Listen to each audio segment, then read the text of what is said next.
Hey, ninth grade. So today you're starting to outline, in a very roughly outline, your essay for Brutus, an honorable man, question mark.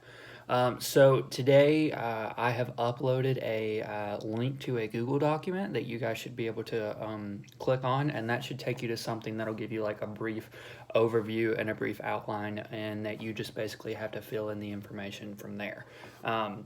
So what I'm expecting from you for today is that you just click on that document, and then you'll need to go to File, make a copy, and then I would put your last name, colon, essay outline. And that's all you need to do. So your last name, colon, essay outline, name it that, and then share the new document with me to amarshRCA@gmail.com. So after you do that, once you log in and you can look at it, so basically, if right now, if you want to pause the video and then open up your document outline, and you can follow along with me as I walk you through some of this stuff. So I'm going to assume that you're there now, and just follow along. So as you can see at the top, there is an introduction area, and your hook general statement. Basically what I want you to write out there is just some kind of sentence that draws the reader in.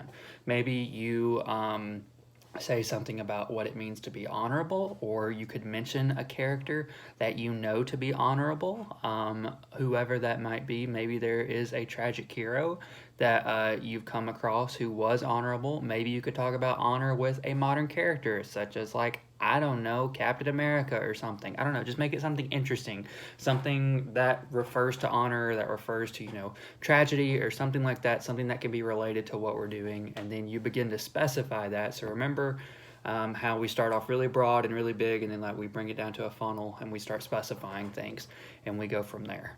So make sure that you begin to specify it in some way, and then you just need to introduce the play by its name and by its author, and then it goes from there. And basically, the biggest thing is you need to go ahead and craft a thesis statement that basically says, yes, Brutus is an honorable man, or no, Brutus isn't an honorable man, and then explain why. So you need to say that something to the degree of, for your thesis, Brutus is an honorable man because whatever your answer is to that, or Brutus is not an honorable man because whatever your answer is.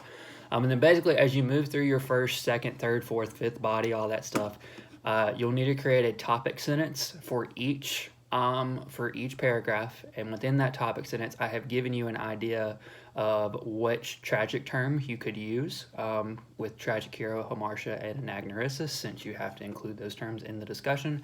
The easiest way for you to do that would be to create paragraphs that refer to that, and then relate that to Brutus's honor or lack thereof. So you might want to establish Brutus as a tragic hero from the beginning, and you could do that explaining that he does have a high moral stature and he does come from nobility. And then the biggest thing that you need to do is make those points. So write out a point sentence, and then in the evidence section, that's where you can list out the actual quote that you can use for that. And on the first body, I'm actually going to add right now, while I'm thinking about it, just how you quote things. So remember that you use the big Roman numeral, and then a little Roman numeral, and then the line number. Okay, so I've put an example in there so that you guys can see what that looks like.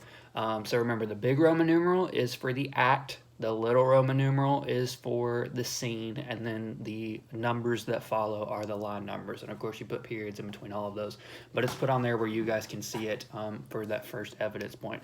So the evidence blanks are basically just where you need to put in the quotes, and you can just copy and paste the quotes from the Folger online library or from the Actively Learn edition of the text. They're the same thing. Just make sure that you put the line numbers on there.